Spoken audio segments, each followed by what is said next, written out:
প্ৰথম কথাটো class 9তে depression শব্দটো লোৱাটোৱে বহুত ডাঙৰ কথা জাষ্ট বিকজ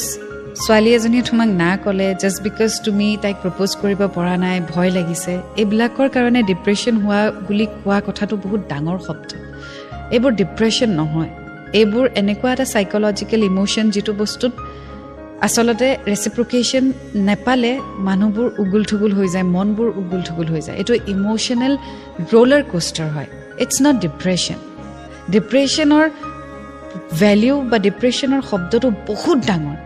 সো এই প্ৰেমৰ ক্ষেত্ৰত মানুহে যেটো কয় যে মই ডিপ্ৰেশ্যনত ভুগিছো সেই বস্তুটো আসলতে ইউজ কৰিব নালাগে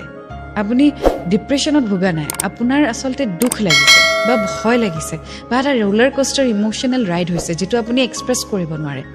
আৰু এটো হোৱাটো একদম স্বাভাৱিক কথা ক্লাছ 9ত কোনোবা এজনী ছোৱালীক ভাল লাগা তাইক প্ৰপ'জ কৰিব পৰা নপৰা এটা দুমুজাত থকা it's all natural it will happen